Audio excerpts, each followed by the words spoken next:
Welcome, Focus Learners, to today's Explainer. I'm absolutely thrilled to be your guide as we tackle some of the most fascinating invisible forces shaping our entire universe.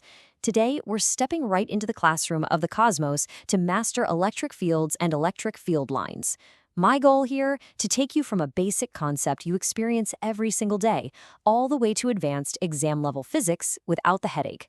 We're going to focus on true conceptual understanding today, not just rote memorization. Let's get into it. Here's our quick roadmap for today. We'll start with the gravity analogy, define electric fields, look at the test charge tool, visualize those field lines, hit the exam focus on field properties, and then wrap it all up with a quick revision summary. All right, section 1, the gravity analogy.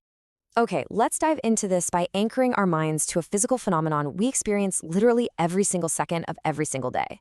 To understand the invisible world of electricity, we first have to look down at our feet. Sir Isaac Newton gave us this amazing foundational idea of action at a distance. Basically, the Earth projects this invisible spherical region all around itself. Any object inside this region experiences a downward pulling force, gravity, without any physical strings or hands touching it. It just pulls you down. Now, thinking like a true physicist, I want you to ask yourself a hypothetical question. What actually happens if an object, say, a really distant asteroid, is placed completely outside of this specific spherical boundary? Naturally, the answer is zero force. Because that object is outside the defined spherical region, it experiences absolutely no downward pulling force. It just floats there, totally unaffected. It's simply out of the field's reach. Moving right along to section 2, defining the electric field. So this gravity idea built a beautiful bridge directly to the invisible, microscopic world of electrical charges. Enter Michael Faraday. Faraday realized that just like the Earth has its spherical gravitational field pulling things downward, electrical charges do something remarkably similar. Every single positive and negative charge generates its very own spherical region of influence, which we call an electric field. But here's the kicker. Unlike gravity, which only pulls, an electric field can either attract or repel other charges that happen to wander into its territory. That brings us to section 3, the test charge tool. So we've got these invisible, spherical regions of pushing and pulling. But how do we actually measure what's happening inside them? Well, physicists rely on what's called a test charge. By definition, a test charge is always a small, positive charge. Why small, you ask? Well, think about it. If we used a massive charge to test the field, its own electric field would be so huge that it would interfere with and completely distort the main field we're actually trying to study. So a proper test charge has a totally negligible effect, allowing us to explore the environment without accidentally ruining the experiment.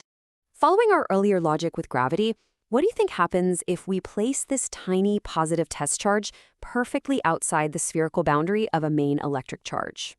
Exactly like the gravity example, there's zero force outside, none.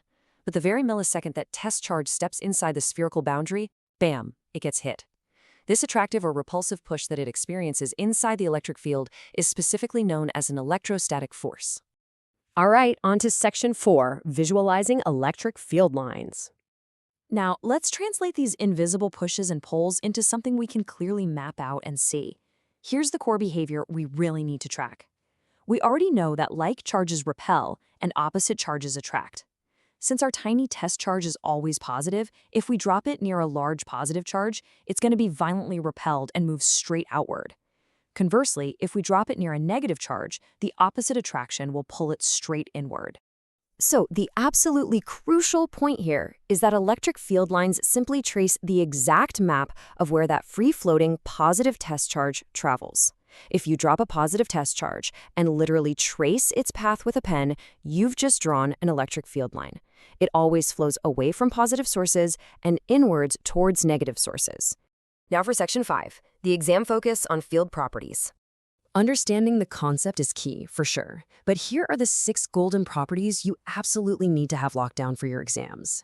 First, pay special attention to a very common exam misconception. These lines are entirely imaginary. They aren't physical wires or actual objects floating in space. Second, they never, ever cross each other.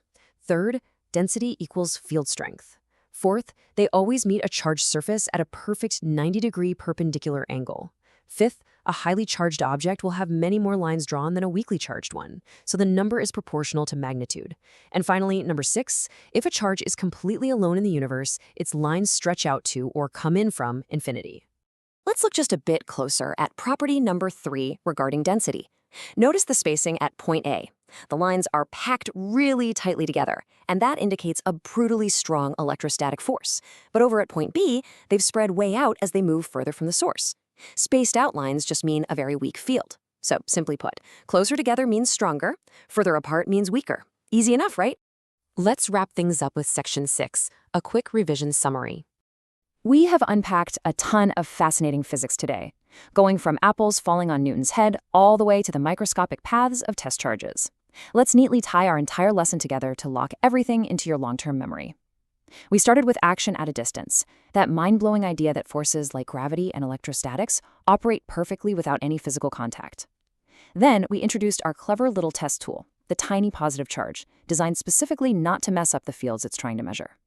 And finally, we explored field lines, those highly regulated, totally imaginary paths that let us map out the invisible forces of the universe. I'm going to leave you with this mind-bending thought to spark your curiosity, based on property number 6. If those imaginary lines of a single charge truly stretch all the way to infinity, does that mean we are, on some infinitesimal level, physically interacting with the fields of charges in the absolute farthest corners of the universe? Keep pondering that, stay curious, keep focused, and I will see you in our next explainer.